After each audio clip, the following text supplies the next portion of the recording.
Alrighty, so we're back. If you're on YouTube, change of scenery, or this maybe actually is where the video starts. But anyway, as mentioned before, this is my mock draft. This was so basically my mentality is first I'm gonna do what I would do if I was in this team situation, and then if I'm having trouble, I might lean into okay, what do I think they'll do? I'll factor that in.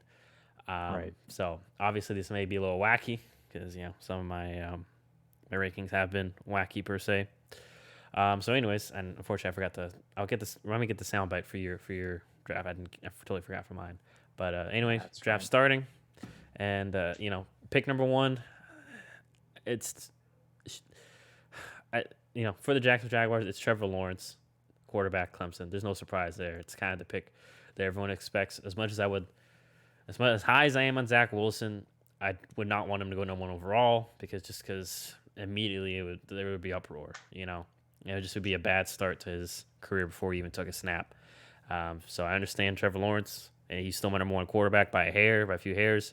So quarterback Trevor Lawrence going to the Jaguars, and thus because of that, at number two to the New York Jets. Also, Go ahead. I mean, just real quick, the fans would totally hate Zach Wilson and That's no what I'm fault of saying. his own, just Yeah, because they before he even want takes a Trevor snap, Lawrence. his Exactly. career would already like everything that he would do would be scrutinized.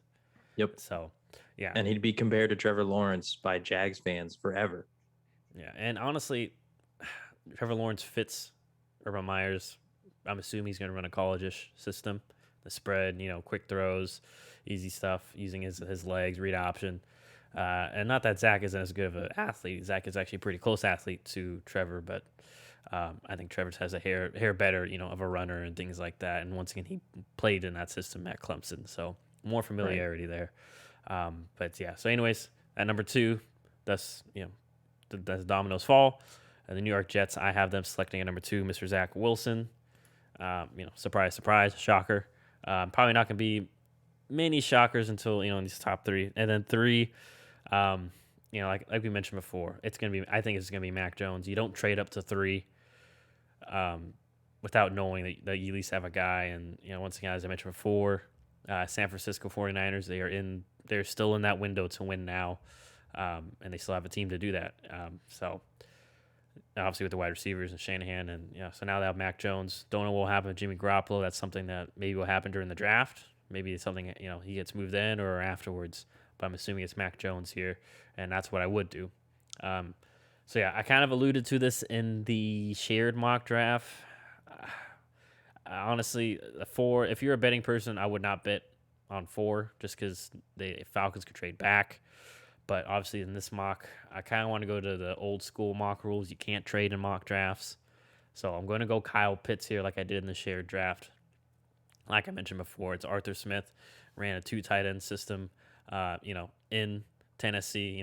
And I know as good, and Hayden Hurst is good, but like I mentioned before, Kyle Pitts is just, as the kids say, a different breed. He's just bred differently. I mean, this dude, you don't see a guy like this come around, often. I know I mentioned before that I wouldn't take a tight end in the top 10. It's very risky, but really at this point, Atlanta, I think, just needs to go best available on the board. Yes, they could go quarterback, but sorry, there's a caveat to best available on the board, except for quarterback or wide receiver, because they have Matt Ryan signed for 2 or 3 years. I still think he still has 2 or 3 years left, and obviously wide receivers, they're stacked. They got Calvin and Julio, so going Kyle Pitts here at number four for the Atlanta Falcons. At number five, Also, go ahead. I mean, you were saying that you wouldn't take a tight end.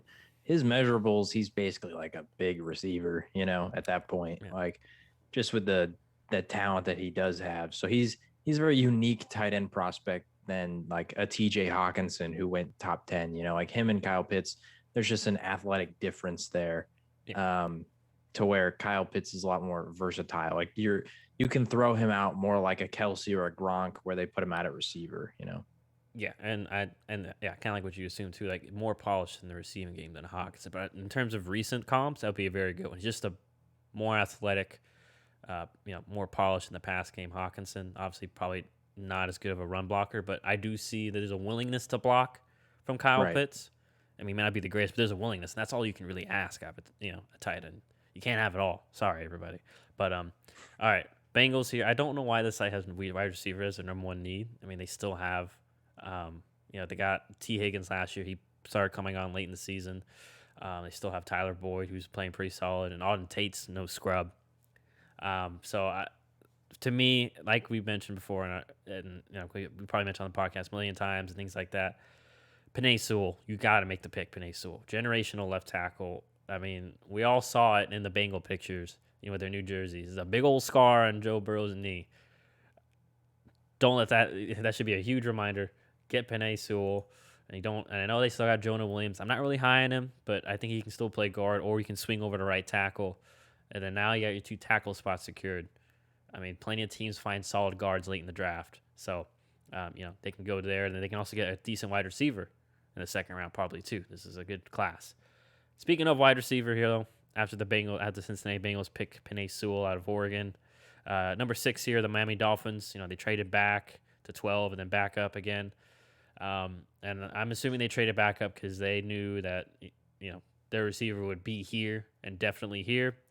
And like we mentioned before, it's going to be Jamar Chase. Now, I know some people, especially Devonta Smith, could be in the conversation, but I know people are concerned about his, he weighed in a little light. But I felt like he could, get off the press and things like that. But regardless, we'll get to him later. Jamar Chase, John and I both had him number 1. There's a reason. I mean, he would have been number 1 in last year's class for me too. Has it all. Size, speed, hands, route running. One of the most polished and best wide receiver prospects in recent years. I'm not sure if I'll put this on our story for Instagram, but I showed John my big board. He was number 1 on my big board. Like, if I was I highly doubt he'll fail in the NFL, but I may just jinx him.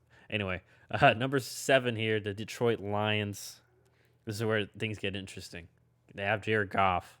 They have no wide receivers except for Tyrell Williams, who they just signed from the Raiders. He was a Charger and went to Oakland, or now Vegas, then now to the Lions. But I just get a feeling Dan Campbell, he wants knee biters.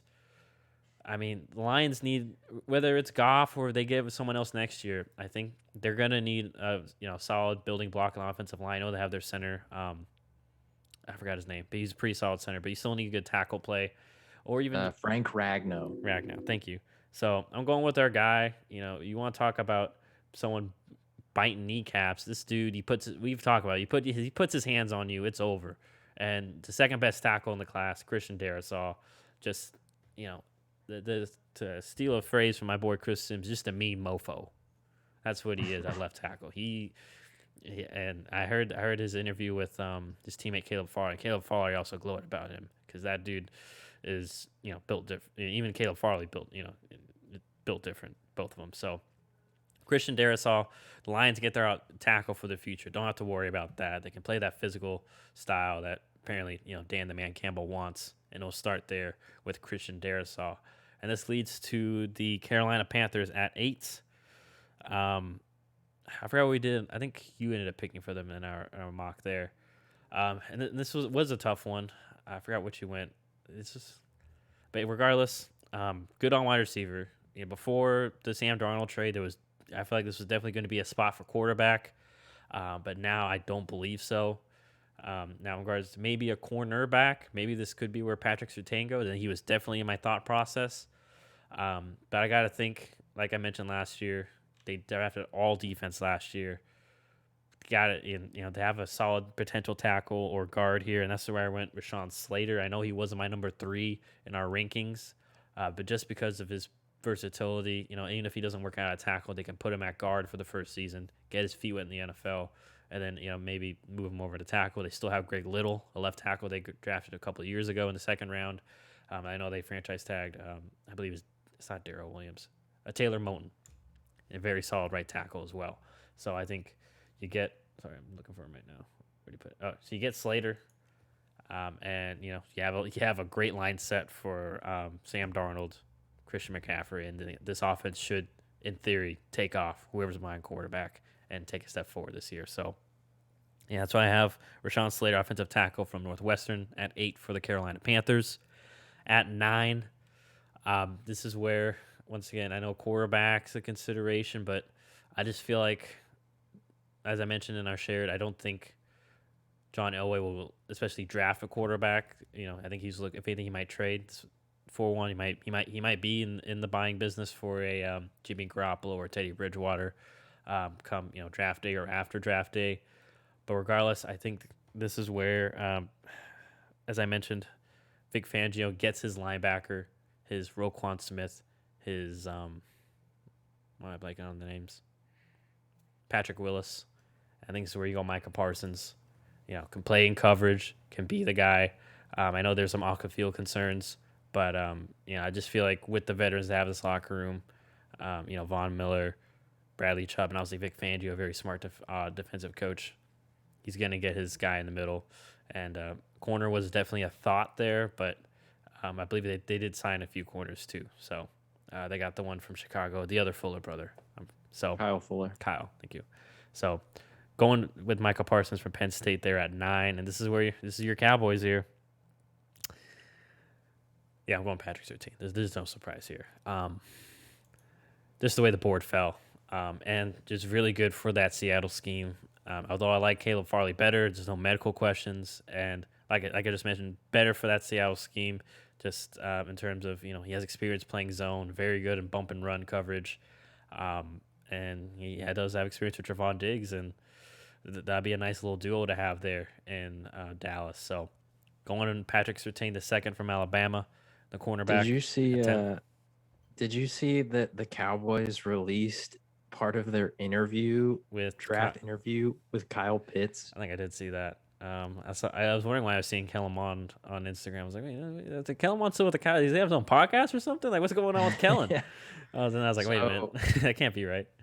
They released that, and here, I mean, neither of us thinks that J.C. Horn should be the first or second corner taken, but there are some people out there who think that, and obviously, I mean, Horn, the two things that he's good at are press and zone, so like that's ideally what the Cowboys would do, but regardless, anyway, they chose to release this part specifically. I mean, there was other stuff that was in there too, but they released him being asked by Jerry, who was the toughest defender that you matched up with all year? And he said J.C. Horn, because the guy just didn't give up on like any play.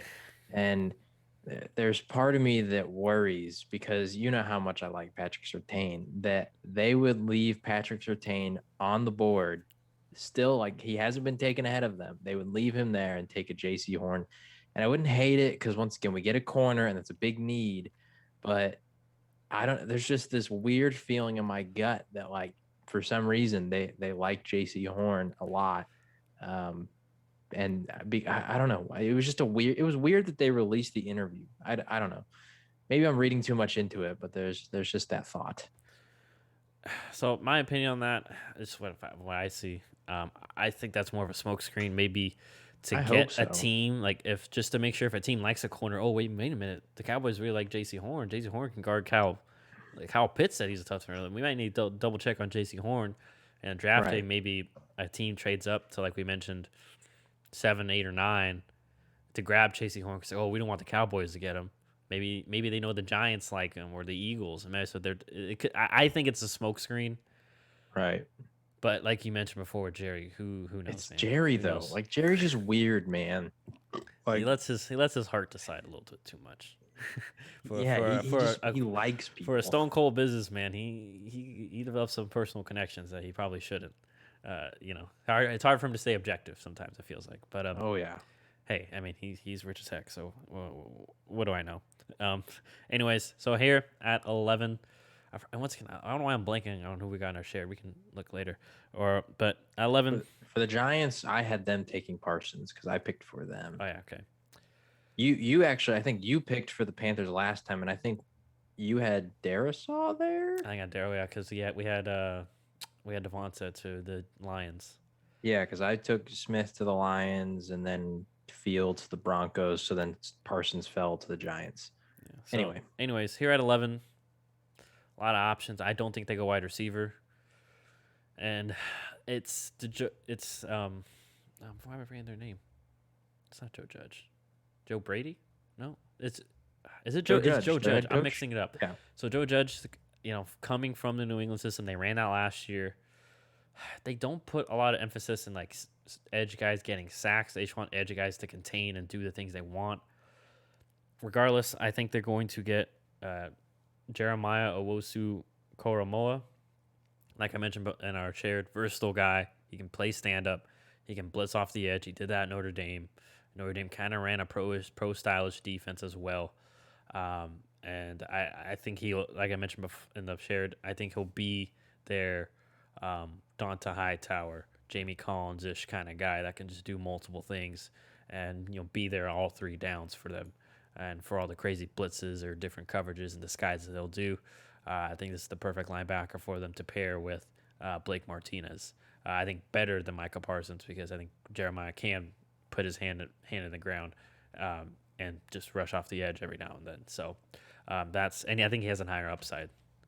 I got a question for you. Personally, yeah. So, even like my own opinion of the Giants is based off what I think they're going to do, but obviously, I mean, they've invested heavily in the offensive line recently, but the offensive line investments they've made haven't necessarily so far fully panned out. There's still time for like the two tackles, for example, with Pert and Thomas. And even, Hernandez is still a young guy, regardless. And they've also, they took Daniel Jones. Do either of those positions, would you even consider either of those positions? Because, I mean, at least for here, Justin Fields, Trey Lance, they're still on the board. I mean, I know that I'm not a big believer in Daniel Jones. At the same time, I don't think the Giants are going to move on from him because I think this is sort of that make or break year. But do you think they should even like consider going quarterback if a Fields is there? I'm going to say no, and only because Fields, especially with his style, I just don't think it's someone that it's going to be a different style from Daniel Jones. Daniel Jones is pocket passer first, whereas Fields would be better in a system that utilizes his legs a little bit more. But I mean, hey, if the line investments don't pan out, we've seen Daniel Jones has had to take off, a time or two. But it's Jason Garrett who's calling the plays. So I mean, it's not like he's going to call up like a ton of run plays anyway, because his style has just never been running quarterbacks. But regardless, like throw all the scheme, everything out the window, just based on like a Daniel Jones or Fields, Lance, whoever. Obviously not Zach Wilson or Trevor, because I think everyone knows those two are gone by the top three. But even Mac Jones, say he's here. Do you take a quarterback? Or do you roll with Daniel Jones? I think for at least another year. I don't think you take a quarterback in the first round. Now, if it's the second round, third round, there's Kellen Mond there. Maybe one of these guys is somehow, is falls and is sitting there in the early second. Yeah, I would get him then.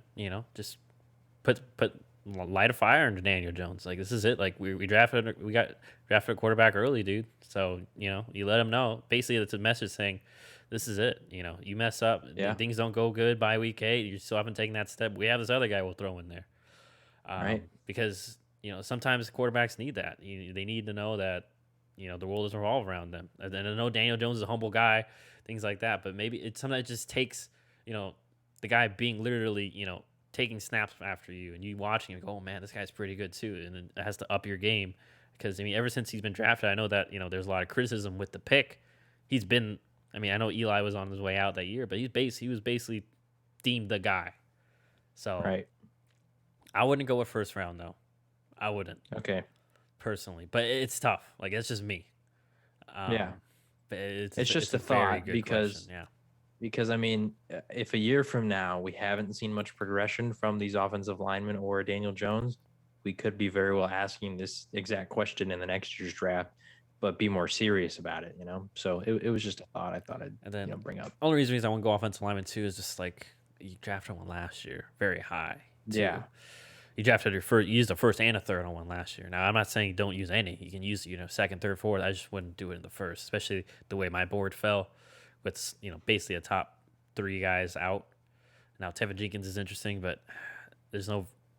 I feel like not the versatility you need if he needs to kick inside. Maybe Matt Peart can kick inside theoretically. But once again, it's tough. Once again, the Giants are a tough one just because I don't really know. they could freaking go wide receiver and try to go the Dallas way and just get extra weapons. Yeah, I mean, with where your board's at right now, if Slater, Darisaw, and Sewell are all gone, if they want to go offensive line, you trade back here. Which it came out that Gettleman has said that he's tried to trade back like the last 8 years, but he's not going to get fleeced. Which I just thought was funny because if you tried for 8 straight years and you never successfully made a deal, then I don't think you know what getting fleeced means, and you're just like rejecting good deals. Maybe.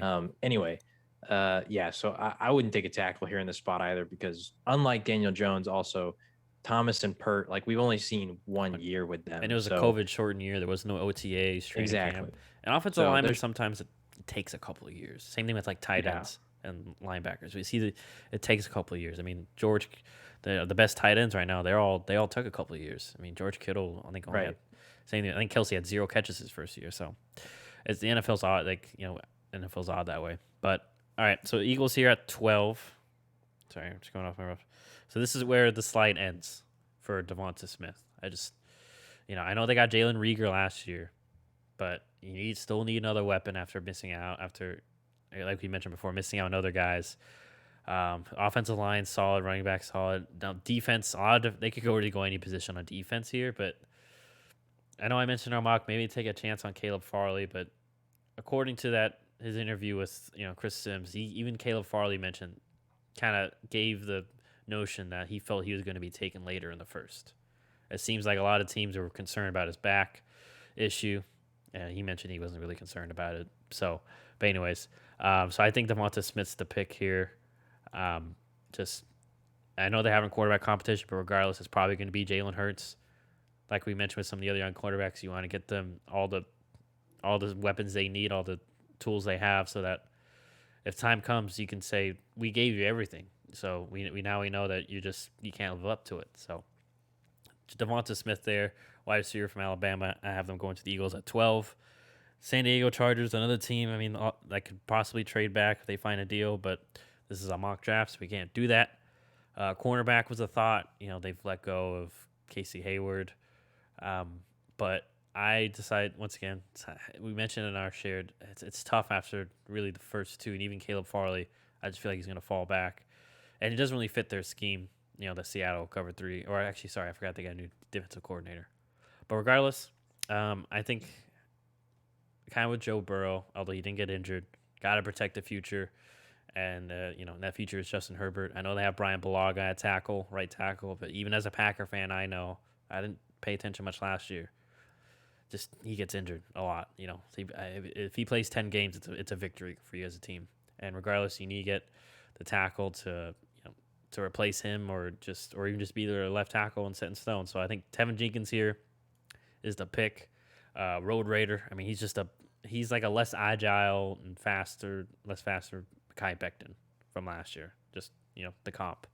So going with Tevin Jenkins, offensive tackle from Oklahoma State there for the Las Vegas Chargers. I keep calling him San Diego. My apologies. Force of habit. Alrighty, so number 14. I'm pretty sure I did this in our shared too, but it just makes so much sense. Jalen Phillips was very intriguing here, but I feel like because once again of the medicals, he was forced to medically retire because of concussions at UCLA, and especially with what Minnesota's dealing with now, because Daniil Hunter may or may not come back because of the neck injury he had last year. Regardless, I think they go Kwity Paye here from Michigan, edge defender. Just no questions about the medicals. Still very good, worthy of a top 15 pick. And plays with power, plays with speed, like we mentioned before. So, and obviously a scheme fit. So I'm going with Kwity Paye there, edge from Michigan, edge rusher, and 15. This is gonna be a little bit of a surprise for you. There's a guy that I kind of liked, and once again, I have no freaking clue who the Patriots are gonna do here. No clue.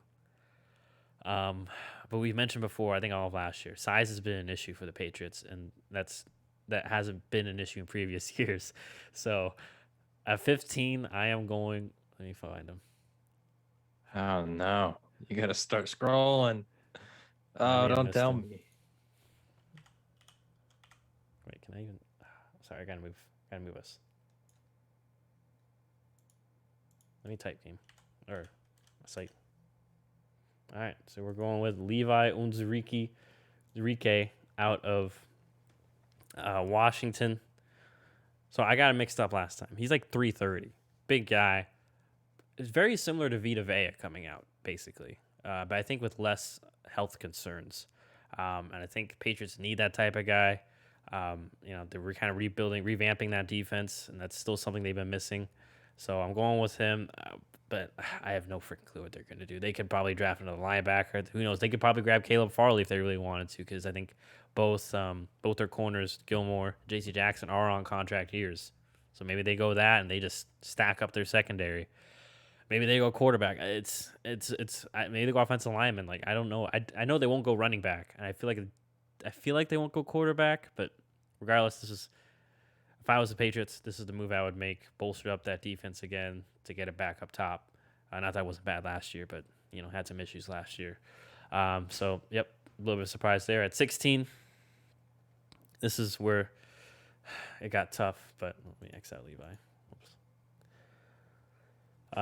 But I just couldn't do it anymore. And Caleb, that's where I have Caleb Farley going. I think this is where I had him in shared. I think I'm going early in shared. Regardless, you lose Patrick Peterson. I know they still have Byron Murphy, and they got Malcolm Butler, but they grabbed J.J. Watt, so you really don't need the defensive lineman that early. You can find some solid D tackles later in the draft. Teams always do. Linebackers, like we mentioned before, they invested a first round pick and won last year. And offense is fine. They just, and I wouldn't. That's not an offensive lineman I would take right now. That would fit their scheme. So I'm going Caleb Farley, cornerback. And you get another lockdown guy for 7 to 8 years here if the medicals pull through. So that's why I went for the Arizona Cardinals. Caleb Farley, cornerback out of Virginia Tech.